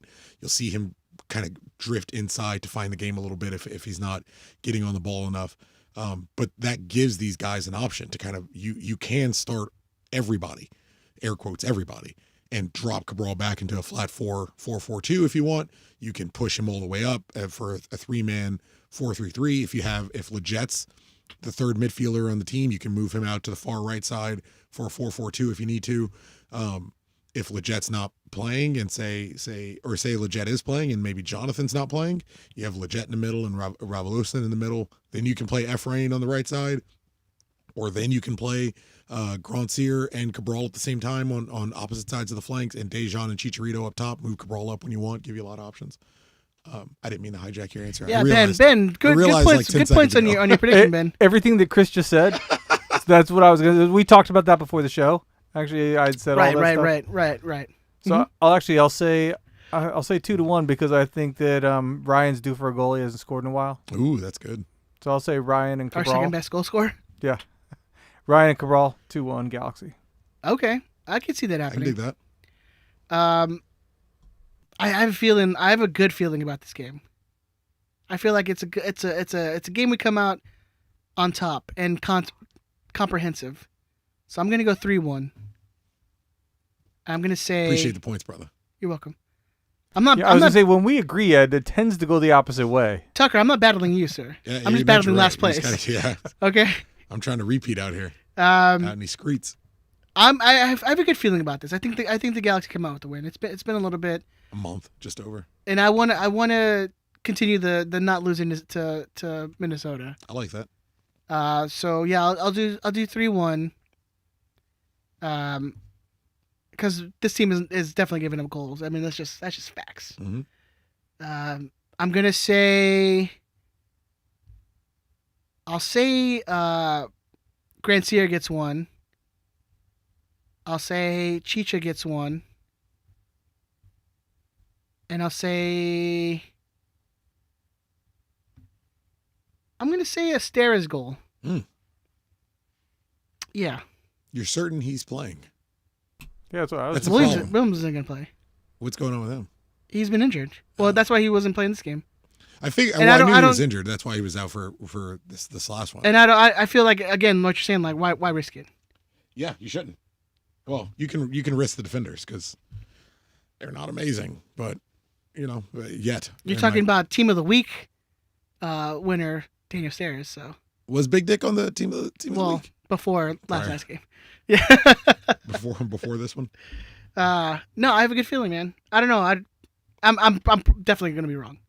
It happens. Probably, It doesn't matter. but it doesn't matter. It doesn't matter. It ultimately doesn't. In this game of fake points that we win of predictions. So Give me like 3 weeks and I'll contradict myself and be like, I'm fucking whooping all your asses. And there'll be people like, that guy's such a dick. all right, now time for my favorite part of the show. It's called the lightning round.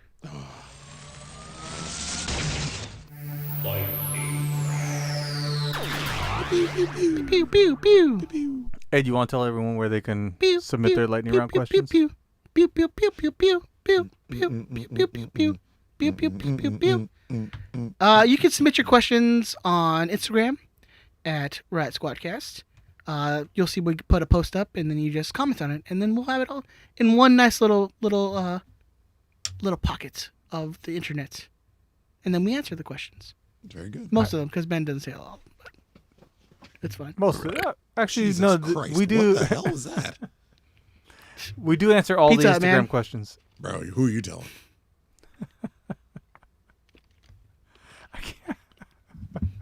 I just can't wait to when I go outside. The kids can be like, "Tucker destroyed the bathroom." You're right. He did. I think the plumbing went bad. It quit. the toilet died. It just said, I can't take it no more. Daddy, it's crying. Sorry. We'll start with LA Galaxy fan talk. 9 points is a dream scenario. How many points is a success for this next 3-game road trip? Success? I think we talked about it, right? Well, what would you consider it a success? 5 points? 5. I mean, yeah, not losing would be nice, but a success would be like Well, 6 points, two wins out of 3. Yeah, 5 points would be not losing. By the way, Ed. I said not losing. Yeah, I said not losing would be nice, but that's not. This team doesn't do that. I've missed you. I don't fuck you.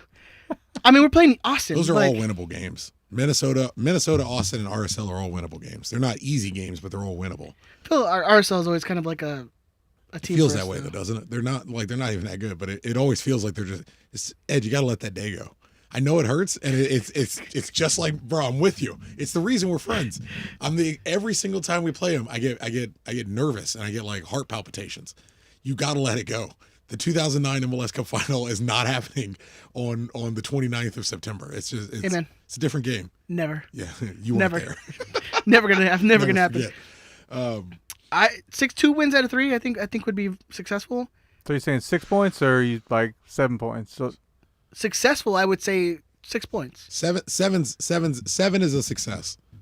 Getting to the business end of the season, you're going to call it a success. You need 2 wins and a draw. We got to start coming off of 3 draws. You're at 6 points you dropped over those last 3 games. We can't afford to do that again. Well, I mean, because you're playing Minnesota, you have a week off, Mhm. and then you play Austin. Again, I think those are 2 winnable games, definitely. Mhm. Especially Austin is terrible. And then 3 days later, you play RSL. So I mean, I'm not. But worse than that, you're right around the corner from LAFC.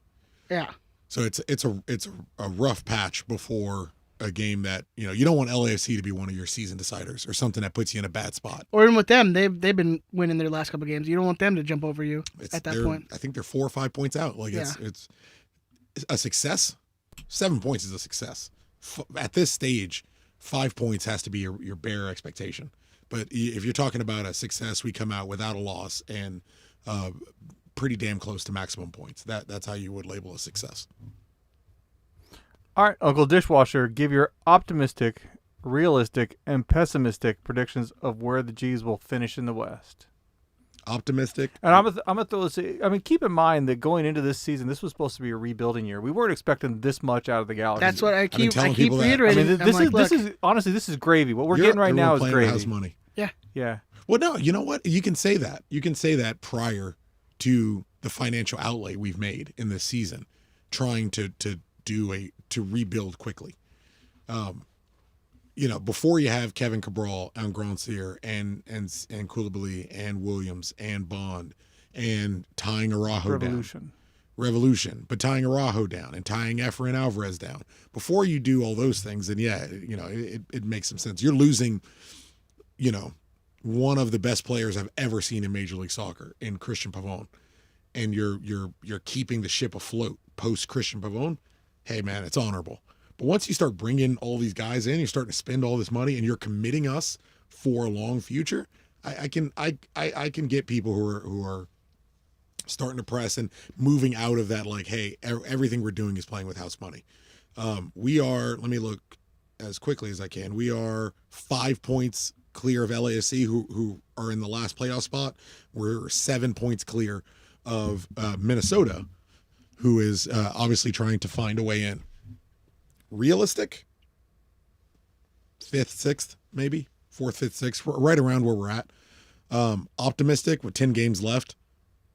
It's asking a lot to see. Colorado's been playing pretty well. They got a 5-point gap on us with a game in hand. Seattle, very, very good outfit with a game in hand. Sporting Kansas City, very, very good outfit. 6 points on us, and we have a game in hand on them. Optimistic, probably moving up to 3rd.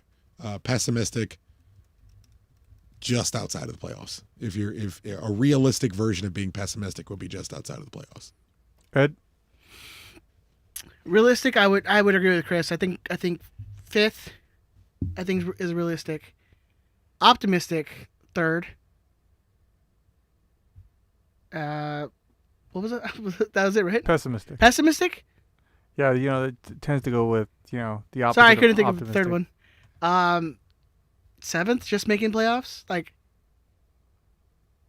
yeah, just like squeaking in. It's understandable. There's a lot of points left, man. There's a whole lot of points for anyone who wants to make a move, so it could happen. All right, let's see. I can't read the name. Let's see. Is playing Jonah a liability at this point? Short answer, yeah. It hasn't been great. I will appreciate his heart and his love for the club, but that doesn't make up for not being good on the field. Yeah. I don't. It would limit us in a couple other ways. So it's like if you took Jonathan off, who are you taking him off for? Yeah. If he's your liability, you're taking him off for Sasha, who's not going to give you 90 minutes. He's not. No. Or you're taking him. He's barely giving you a half at this point. Or you're taking him off for Sebastian, who can play in so many other positions. It's going to limit what you're able to do with everyone else.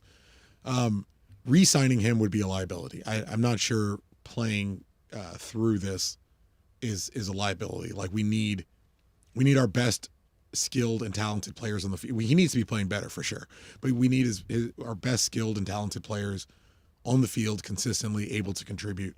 A good Jonathan Dos Santos is indispensable. We just don't see him enough. We saw it for one season, and then that's kind of it. But about half a season. What I'm interested in is like But it's not just him though. It's the It's everybody. No one's great. no one's been No one's great. Yeah. And he is a liability when everyone else is also off and can't cover for him. Just like all those people were a liability in 2019, not those specific guys, but your teammates are a liability in 2019 when Jonathan was running all over the place and covering for him. They're a drastically larger liability when Jonathan isn't running all over the place and covering for them. Luckily for you, he was. So that is the give and take. Where I'm concerned with Jonathan, and I don't know if it's a concern, but in this last game, I broke down the milestones from this last game. And Jonathan just overtook Chris Klein for 32nd all time in of our appearance makers. He's sitting on 93 appearances. It's a little lightning round question for you. Sitting on 93 appearances. We have 10 games left. Does Jonathan Dos Santos hit 100 appearances? barring injury. Pause this. Second little subnote. Exactly half of all the Galaxy captains, exactly half, have hit 100 caps. And exactly half has not. Jonathan will be the decider between whether our captains all hit 100 caps. Jonathan would be the first captain since Robbie Keane to hit 100 caps. So that's the level of turnover it's been since Robbie left. He'd have to miss 3 games minimum. He had to miss no more than 3 games. And this is all regular seasons. It doesn't count playoffs. I say he makes it. You think he just gets over, right? I think so. If not just, because I think Greg's gonna be changing up the lineup, giving guys rest here and there. So I think if it happens, it's like you start your captain. He just hits the 100. Yeah, you got to start your captain. Yeah. If your captain is healthy, and he deserves to have that armband, you torpedo that locker room.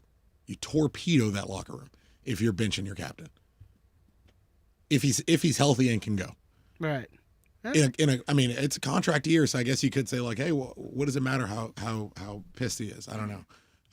Because he'll be gone in 4 months. Because he's going to be gone in a couple weeks. But Greg doesn't seem like that. I don't know him. I don't know any of these guys.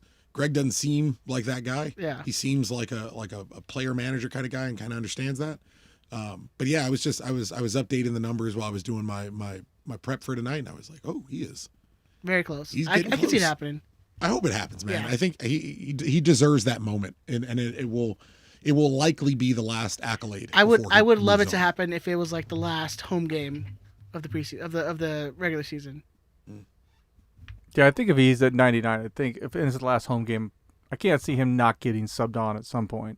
If he's not, for whatever reason, not starting. Yeah. Mime Not says, should Vanny start Jovic and Chicha together?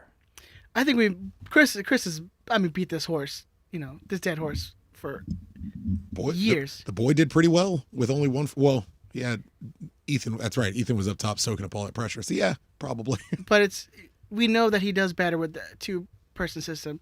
Not just the fact that it's been the best he's done is with another striker. It's just another player that has focus taken away from him. Ed. Why would you rely on a player's history to make any sort of analysis about what would benefit them in the modern day? You don't take those two things, clearly don't correlate. I mean, why would they? And it's only how he's played every successful place he's ever played in his entire life. And it's smart to have, Dejan out there running and having Chicha not have to do that. So it only been I'm a big fan of Dejan Jovic. Is that how you pronounce it? Jovic? I'm a big fan of him getting competitive minutes with his teammates that he will likely be playing with for the next 4 years as often and as quickly as possible. Yeah. Not because I'm married to a 4-4-2 system, but it's just a math equation. Who's going to play? If everyone stays for the length of their contract, who's going to play more? Dejan Jovic and Kevin Cabral, or Chicharito and Kevin Cabral? I'm more interested really in how Dejan and Kevin, or Dejan and Grandsir, or Dejan and Ryan, and Dejan and Leggett. I'm more interested in how those guys get on nowadays. Yeah. Just because the window is closing. Carlos Barlos says, how do we stabilize this team? How do we stabilize our team instead of continuing to run hot and cold this season?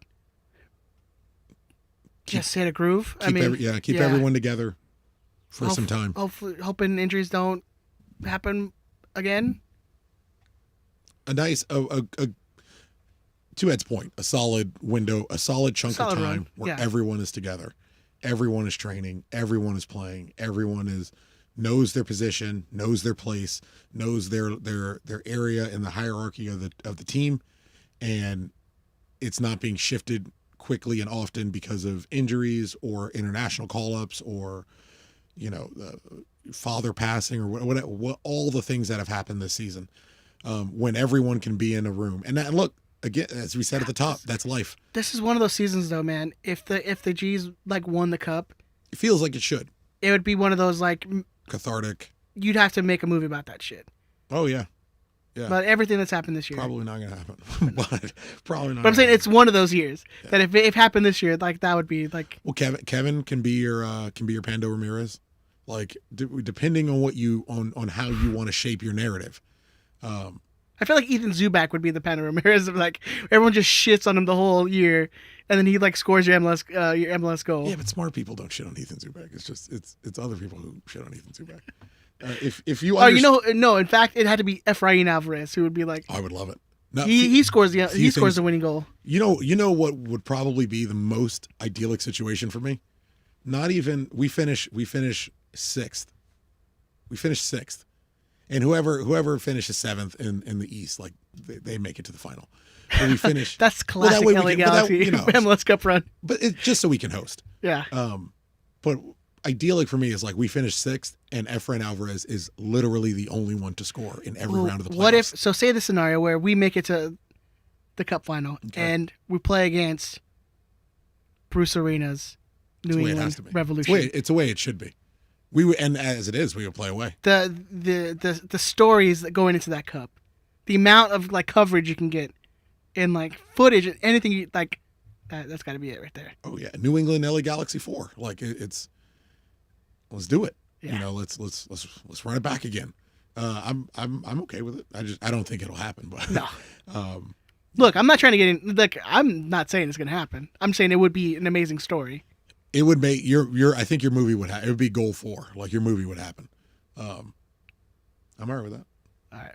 So off the post 18, kind of along the same lines, how long until the team starts clicking now that everyone's healthy? Sometime next season. After preseason of next year. Yeah, I mean, that's the other thing that people need to remember is that, I mean, this team is still so new together. Yeah. It's, again, we said 10 games left, and it's still have guys who've hardly played with each other. The first team has not played one game together. The entire first team, your highest quality 11, hasn't played one match together. No, literally zero. So the best answer I have for your question is at the conclusion of preseason next year. Take the Wheels wants to know, does Question or Vasquez... I was like, do you ever watch on YouTube? We do something every time Ben reads your name out. He had no idea. Does Question or Vasquez join the coaching staff, front office, or media post-career? Post-G's career? I hope Sasha does, but I would assume Victor is just a Greg Vanny call, and I don't know him that well. I could see Sasha in the media. Vasquez, I was like, he ends his time here and he goes back to wherever home wherever home is. Yeah. I don't know his relationship with Greg well enough to say. Or if anything, Greg's like, hey, if you're retiring, I want you to coach the U14s or something. Yeah. Well, that's why I figure it. They mean like toss you into the organization. Look, it's not the worst thing in the world to have a guy that technically gifted who came through La Masia helping out your youth players with kids who are coming through who are technical and we're seeing guys who are smaller and more technical coming through the system. Victor Vasquez was coaching Jonathan Perez at 8 or 9 years old, or Jorge Hernandez, I'm mad at that. Or Picasso. Like these guys, I got no beef with them, man. Yeah. So hopefully if it and look, that's also if that's even what they want to do. Like if that's I think Sasha wants to stay in the game, but if that's what they want to do, like I got no problem with that. So B Loves and Eddie didn't have a question, but they both said they're glad to have us back. We're glad to be back. Glad to be back, man. And a couple of people asked how everything is going. Well, one said, "How's everyone doing?" So I'll ask you guys, how you guys doing? How you doing? I'm great. I'm stupendous. I'm on an uptick. Every day is up. No, every day is up, man. Every day is up. I try to remind myself that. Yeah, all of them. Yeah. Well, just think about whenever something actually really, really bad happened to you, and how drastically different whatever current situation you have is from that moment. It doesn't mean that your current situation is not bad. It just means you've actually experienced a bad day. Yeah. And that's a real bad day. Whatever you're thinking is a real bad day. And your issue, your immediate issue in the moment, like that is bad, it's hard, and it deserves attention and care and support and all that stuff. But like, you got through that other thing, and that other thing was impossible when it was happening. And you got through that. So like, they're all good days, man. Every day is a good day. It's true. And I'm telling you, you gotta get on that Patreon. You're gonna love my Hawaii stories. Have a great time. Haleakala Summit is beautiful. AEK 6000 asked how my family's doing, and we keep on keeping on. I mean, every day is a gift. Again, thanks everybody for the thoughts and prayers. Keep them coming, because I do believe they are working, and we're gonna do our best to keep you guys updated on what's going on. Yeah, keep on trucking, like Eddie Kendrick said, man. Just keep on trucking, baby. There you go. And that is it. All right, people, we love you. We missed you. Believe me, like when we talked about coming in and do the show, I got so giddy, I was stoked, man. I was so happy, so excited. Just to be back in the room with Ben and Chris, like that's so much fun. I appreciate you guys. Enjoy, man. Thank you guys for Miss you listening. guys. Thank you for your Twitter links. Thank you for hijacking 5 minutes of Thank you for of bothering Guessman show. Josh Guessman. Bothering him for a little bit. Josh, we love you. If you want to follow Ben, where can they follow you at? You can find me at DT Radio Ben. You can also find me on Instagram at Ben_Randa. Tucker, where can they find you on the social, sir? At ZeroCool1. You know, you can't. Just don't. I'm on my way out, man. It's I have a new game that I highly recommend for everyone. Open up Twitter. You shouldn't do that, but open up Twitter, and you're allowed to use it until you read something negative. And the moment you read something negative, close the app, turn your phone off, and put it down. It's about 5 seconds into Twitter. Well, then that should teach you something about how much of your life you should. I've deleted Twitter off my phone. The one thing I have is Instagram. Just more because I want to see pictures of like my nephews and you know what I started doing? Like consciously when my cat videos. When my whole family is home, I just put because I'm like, everybody's home. Who the fuck do I need to talk to? My wife's home, the kids are home. Put the phone down and then notice how often everyone else is on the phone. Where it's constant. And then you're like, well, how fucking often was I on mine? And then it just starts a cycle. Anyways, if you want to follow me, it's at EdTheZombie13. I don't post much. Again, he's uninstalled Twitter, so don't follow him there. Yeah, well, I check it every now and then. But yeah, I just don't have time for it. I got so much other shit to do. Yeah, too much, man. Yeah, but I love you guys. I love seeing the comments on the pictures and everything. So if you want to follow me, hey man, I post stories every now and then. You know, if you want to keep my stories of my cat or when I went to Disneyland. How many cats you got? 2. Just 2. 2 cats and a dog. Okay. Hair fucking everywhere. Yeah, that seems like personal choices that you're making. There's a lot of issues, mostly on your end. Yeah, it is. I miss you, my guy. Miss you too, buddy. Benny, I miss you, sir. Love you guys. We'll talk to you later. Maybe next week. Maybe next week. Maybe. Yeah, we don't know. So we'll see and check the socials and all that. We'll let you know. We love you. Bye. Fuck you, Brian. Suck a dick, bitch. Woo!